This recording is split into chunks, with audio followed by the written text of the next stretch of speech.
The small town in New England was known for its charm, yet beneath its idyllic facade it concealed many dark corners. A cold wind often swept through its narrow streets, and the houses, with their faded shutters and dim windows, seemed to hold on to memories of long-forgotten tragedies. It was a place where time appeared frozen, trapping everything within its old stone walls. On the outskirts of town stood an old bridge, grim and forgotten, much like many things in this town. Built in the late 19th century, it connected two halves of the town, divided by a wide river. But to the locals, the bridge was more than just part of the infrastructure. It had become a symbol of tragedy, something no one liked to talk about. A few years ago, a young man who had lost everything jumped into the river and drowned. Ever since, rumors had never ceased, and townsfolk frequently whispered about the strange occurrences near the bridge. People usually avoided the area, especially on foggy evenings, when darkness and mist blended into one, and the old stones of the bridge seemed to come alive, whispering secrets to those who dared to listen. Detective Mark Hansen was a veteran of the local police force, but after many years of service, he had retired. However, his peaceful life didn't last long. Just a few months ago, he had returned to town, searching for his place in a world that had changed while he had been away. At 58, he wasn't the kind of man to leave things behind easily. He knew that old habits died hard. Sometimes, they didn't die at all. Hansen still saw the world through the same sharp eyes that had served him for years. He had a knack for noticing details others overlooked, but lately, his gut told him something was off, that the town was hiding more than it let on. Ellen Moore, a local school teacher who had recently moved to town, was a 42-year-old woman with a kind and open heart. She had come here seeking peace and a fresh start. Ellen had always dreamed of working with children, and this small New England town seemed like the perfect place to leave behind the chaos of city life. But she didn't know the town had its own dark side. Despite her warm and friendly nature, Ellen quickly realized that everyone here had something to hide, and even the kindest neighbors could keep the darkest secrets. Jack Carter, a 35-year-old truck driver, had lived in town all his life. He was friendly and straightforward, yet he carried secrets of his own. Jack often drove his truck across the old bridge, returning home late at night. He had overheard many conversations, but rarely spoke much himself, fading into the background. But his past remained a mystery to everyone, and though he never spoke of it, the town knew there was something he wanted to forget. One evening, as dusk settled over the streets and the fog rolled in, Sarah Hayes disappeared.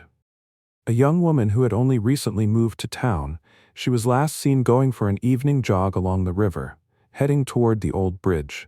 She was one of those people who cherished solitude, perhaps as a way to escape her own troubles. Sarah was a good person, and her disappearance sent shockwaves through the community.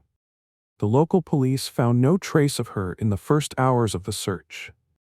It was as if she had simply vanished into the mist, and that unsettled Hansen. Despite his retirement, he couldn't just walk away from it. He joined the search party, and soon they found her running jacket near the old bridge. But that wasn't enough. When the police arrived at her home to investigate further, they discovered something strange. On the table, among other items, lay a letter. It had been written in an unfamiliar hand with no signature. The message was brief but sent chills down everyone's spine. "You will remain where all are forgotten." This wasn't just a threat. It was a riddle. Who had sent such a message to Sarah? And why was it here, tied to the old bridge where so many strange things had happened? Even more unsettling was what lay beside the letter. A flower. A white lily. It stood out starkly in the dimly lit room, its presence unnerving. A lily symbolized purity, but in this context it felt more like an omen. Who had placed it there? And what did it mean? Hansen knew this wasn't just a coincidence. Sarah's disappearance, the eerie letter, the mysterious flower, all these pieces were part of a puzzle that promised to reveal far more than anyone was prepared for. He could feel the picture forming in his mind, but there was one problem. He wasn't ready for what he was about to learn about this town and its people. The fog that cloaked the old bridge could be hiding secrets far darker than anyone had ever imagined. One thing, however, was certain. Sarah Hayes hadn't just disappeared. and this town with its haunting past couldn't simply stand by while one of its own cried out for help. Detective Mark Hansen knew his return to duty wouldn't be as peaceful as he had hoped. It all started with the disappearance of Sarah Hayes, and with every passing hour, the tragedy became more and more mysterious. He was no rookie when it came to investigations, and though he had spent his retirement living a quieter life, the instincts he had honed over the years told him this story was about more than just a missing person. It was tied to darkness that many here would rather leave in the past. As Hansen found himself back at the center of the investigation, he felt the fog of this city closing in on him once more, like the old walls that remembered not just the joys, but the tragedies too. He knew that things were not as clear-cut as they seemed at first glance. The moment it became clear that Sarah's case was more than just a disappearance, something deeper was at play, Hansen brought in a few of his old colleagues and started carefully examining every detail. His first step was to question the locals. He knew that in this small town, no one could remain unaffected by such an event, especially when it involved such an unusual disappearance. Hansen understood that once he started unraveling this mystery, he would be faced with things no one could have expected.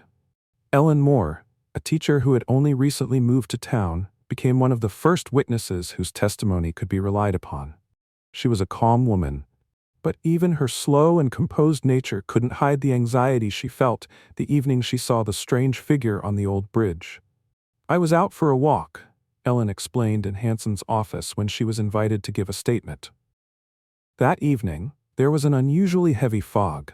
I was walking down the street and stopped on the bridge because the fog was so thick I couldn't see more than a few steps ahead. That's when I saw a figure. It was standing by the bridge's railing, staring into the darkness. It was a person, but something was off.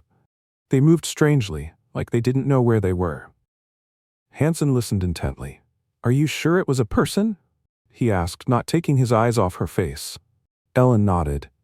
"Yes, it was tall. I could swear it was a man, but the way he moved was too smooth, unnatural. I couldn't figure out what it was. And then, the figure disappeared into the fog, like it dissolved. I couldn't make sense of it. It all happened so fast." Hansen thought for a moment. Perhaps this figure was connected to Sarah's disappearance, or maybe it was just an odd coincidence that defied logical explanation. But his instincts told him that there was more hidden in this town's fog than just darkness.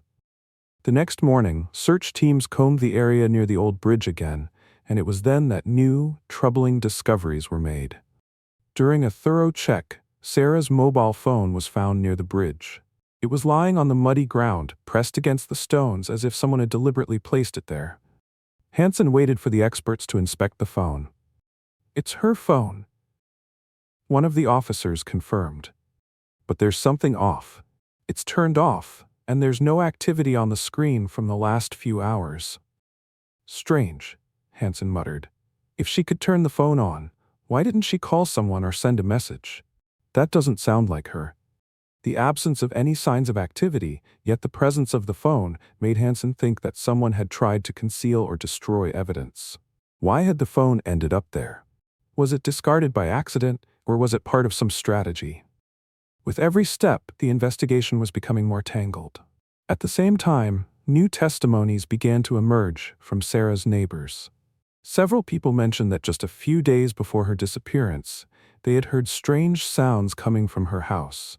It was quiet talking, but they couldn't tell who might have been with her. Some thought it was just a coincidence, but others were adamant that such sounds were unusual for that house. Hansen decided it was time to visit Sarah's home and try to figure out what had been happening there before her disappearance. Each day, the air in the town grew heavier. As Hansen dug deeper into the investigation, old secrets began to surface, and it felt as if the entire town was sinking into a fog that wasn't just about the weather. The atmosphere was growing increasingly tense and grim. The locals, when asked about the old bridge, didn't hide their unease. "When the fog is thick, the bridge takes souls," they'd say, exchanging looks that spoke volumes. There was something mystical in their stories, and they seemed unwilling to say more than necessary. The town was becoming more isolated with each passing day, as if its walls were slowly closing in on those who hadn't yet left. Ellen, for her part, started to feel as if she was being watched. At night, returning home, she often sensed other people's eyes on her. The shadows seemed longer, and the streets emptier. She couldn't quite figure out what was going on, but every time she walked past the bridge, an unsettling feeling grew within her. It seemed as though the town, once quiet and cozy, was now filled with a shadow creeping into every morning, slipping into every memory. Everything around her started to feel like it wasn't quite the same anymore. Ellen felt like she was being observed, and perhaps that feeling was just another strange omen that something in this place was beyond explanation.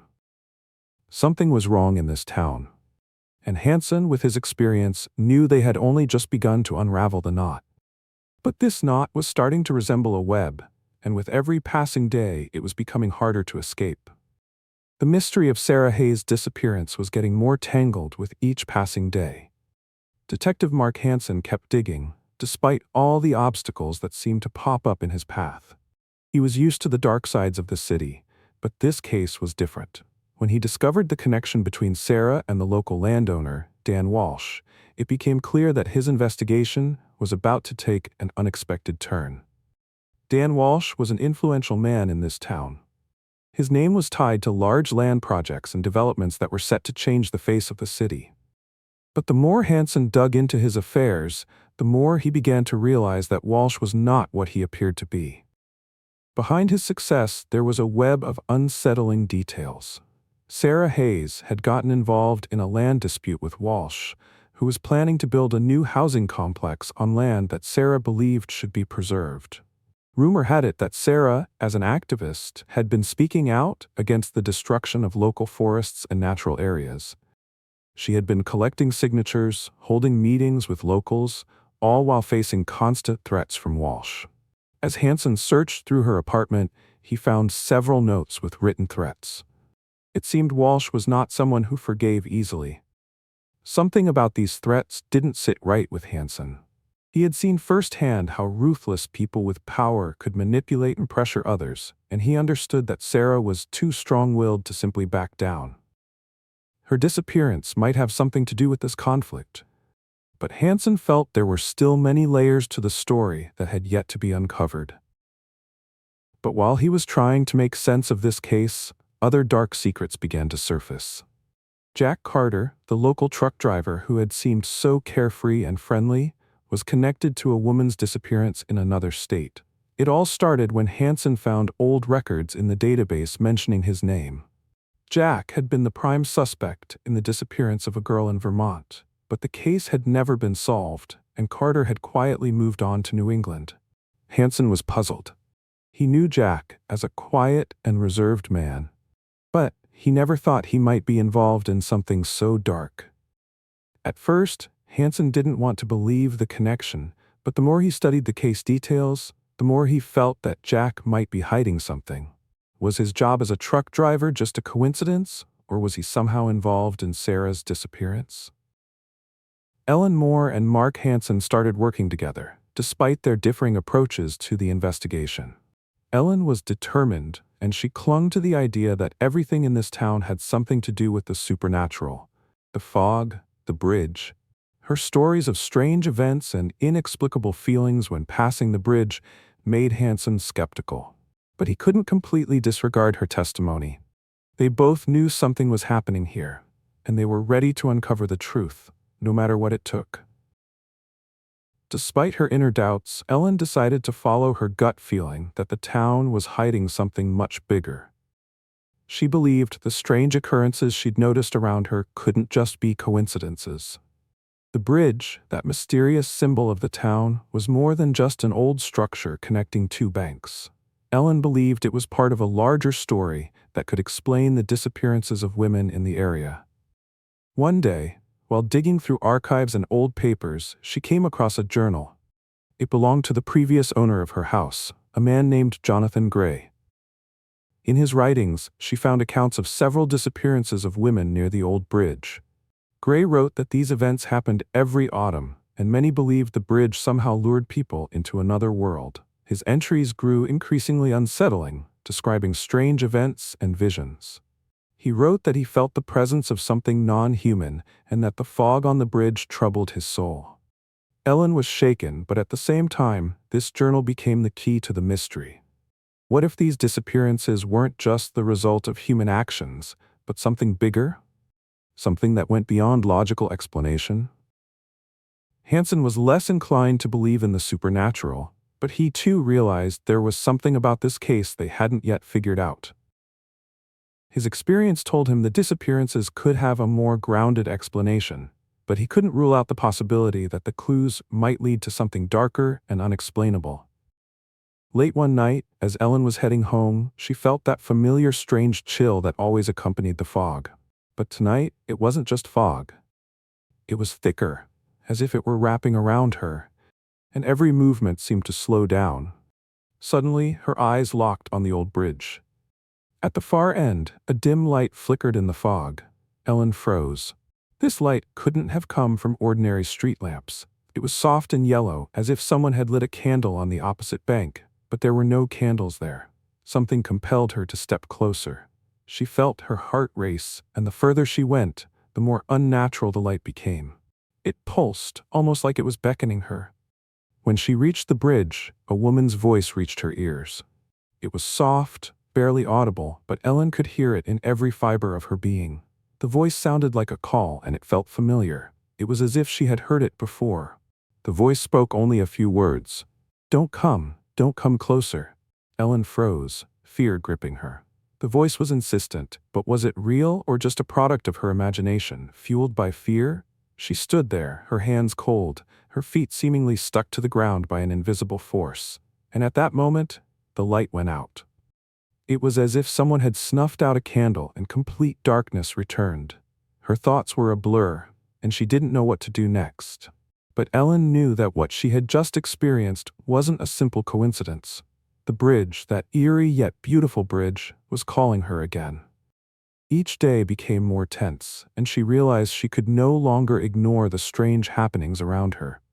The mystical light and the strange voices were part of the mystery that she and Mark had to solve. And what they would uncover next could be more terrifying than they could ever imagine. Ellen Moore could feel the rising tension taking over her every day. The strangeness of Sarah Hayes' disappearance, the mysterious events around the old bridge, and now her own experiences, all of it left her with a sense that she was on the edge of something she couldn't fully comprehend. But the most unsettling discovery was the one about Jack Carter. She started to suspect him. Carter, always friendly and reserved, but now there was something more behind his eyes than just secrecy.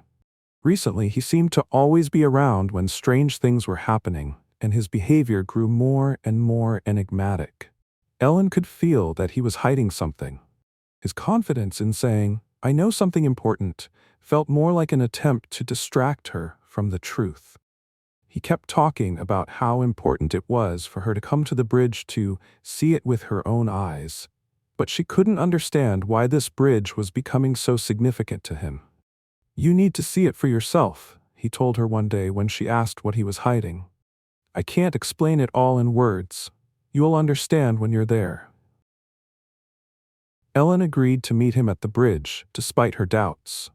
There was something in his insistence that made her believe Jack wasn't just worried about her safety, but that he really knew something. She arrived at the bridge that night, when the sky was thick with fog and the old bridge seemed even more ominous. A feeling of unease thudded in her chest, but Jack never showed up. Ellen stood there on the bridge, looking around in the darkness, feeling how the fog closed in around her, as if danger was lurking behind it. She waited, unsure of what to do. She even thought that maybe he hadn't come because it was just another figment of her imagination. However, when she returned to town, she found out that Jack had disappeared. His truck was found on the side of the road, not far from the bridge, but there was no sign of Jack anywhere. There were no signs of a struggle in his truck, and it seemed like just another ordinary case, but something crucial was missing. Ellen's heart tightened with worry. What happened to Jack? Why hadn't he come to meet her? And why was his truck found where it was? She couldn't make sense of what was going on, but her gut told her that Jack's disappearance, and the strange occurrences around the bridge were somehow connected. But how? And who else was involved in this terrifying game that was growing more dangerous and dark by the day? Mark Hansen kept pushing forward with the investigation, trying to piece together all the fragments of the puzzle. He knew that there was more to this case than just a simple disappearance. And as he continued to follow Dan Walsh, his suspicions began to be confirmed. Hansen learned that Dan Walsh, the influential landowner and businessman, was tied to an underground group involved in extortion and blackmail.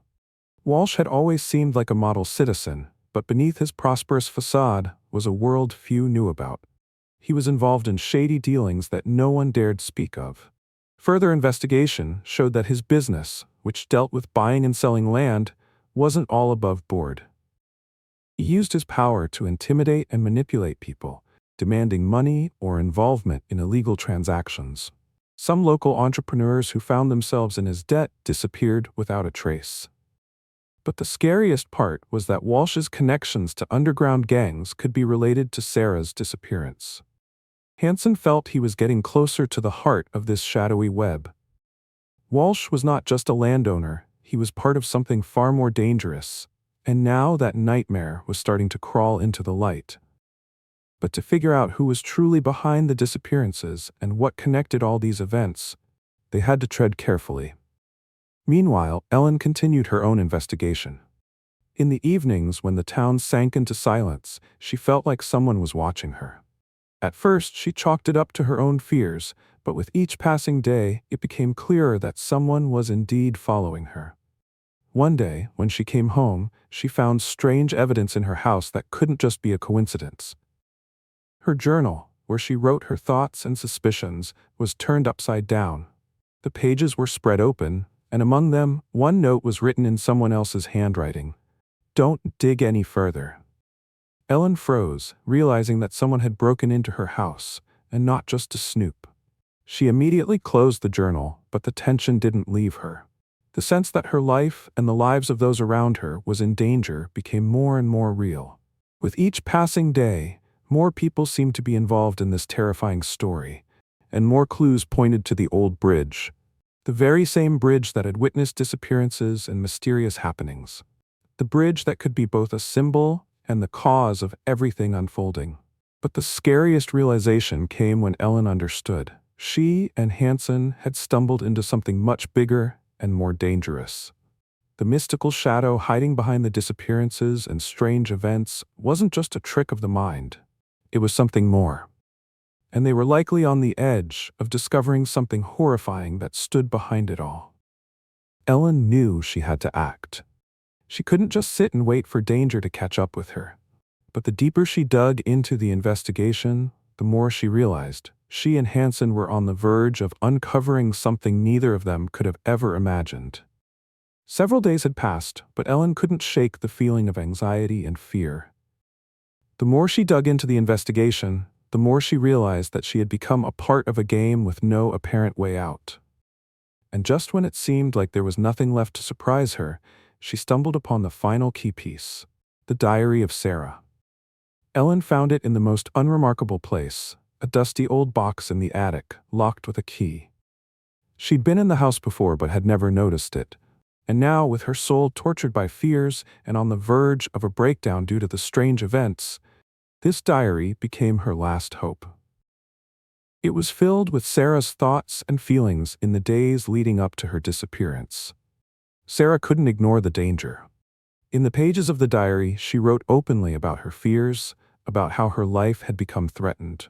The entries about Dan Walsh, the local landowner she had been in conflict with over land disputes, were especially troubling. Her writings were filled with dreadful premonitions. She often wrote about feeling watched, and how one of the most dangerous people in town was Walsh.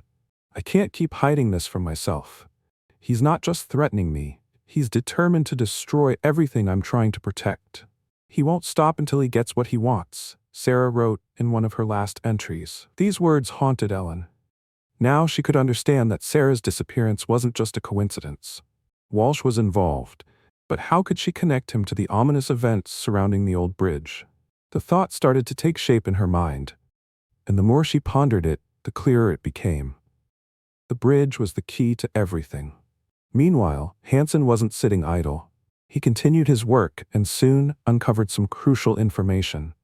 He was confident that he had found a lead that would finally unravel the entire mystery. The detective, finally face to face with Dan Walsh, was met with an unexpected twist. Walsh had an alibi for the night of Sarah's disappearance. He had been with high-profile clients at an important meeting, and his presence had been verified by several witnesses. He's too calm to be guilty, Hansen thought after speaking with Walsh.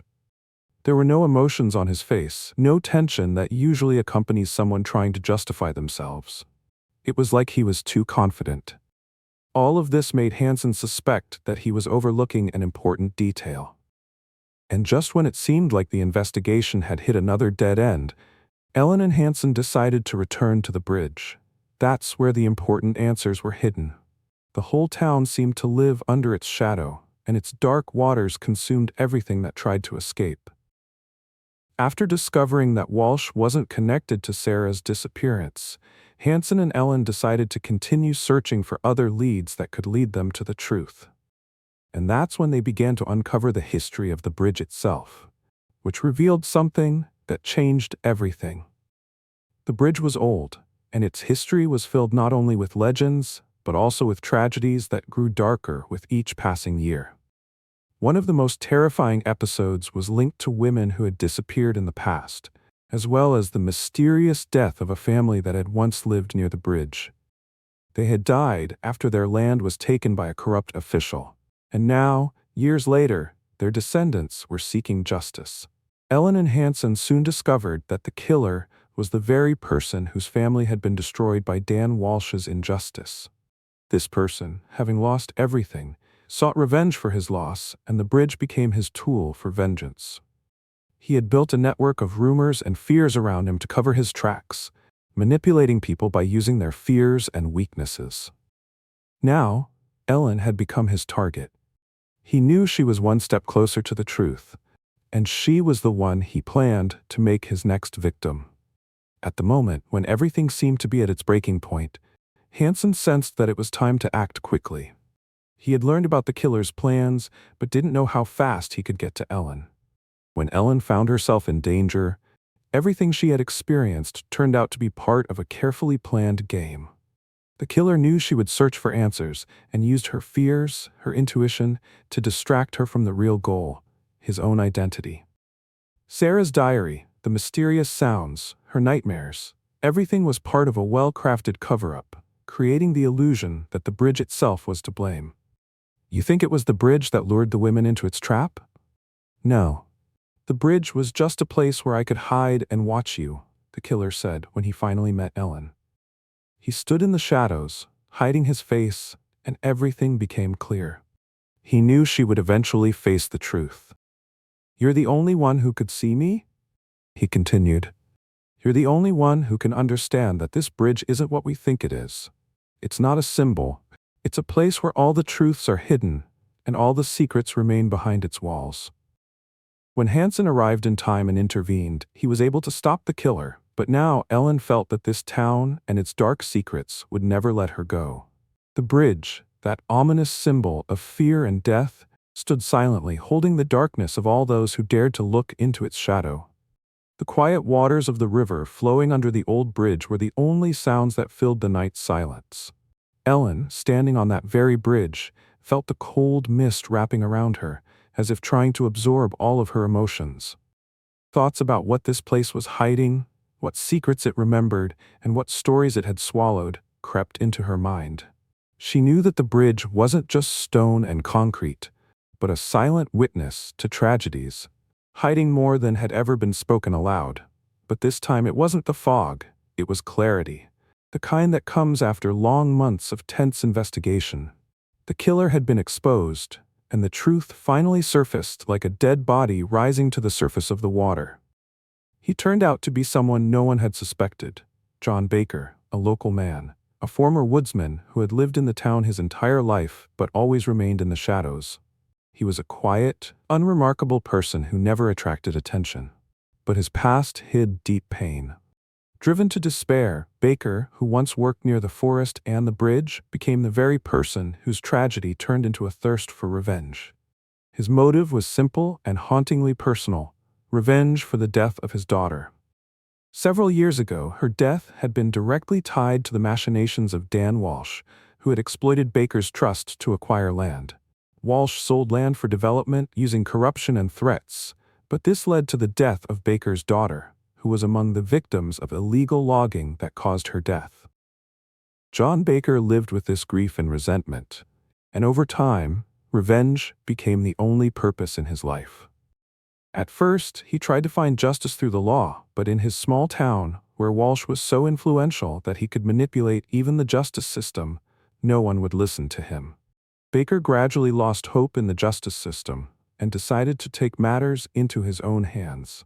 He chose the bridge as the place for his crimes because he knew it frightened the local townspeople, turning it into a symbol of fear.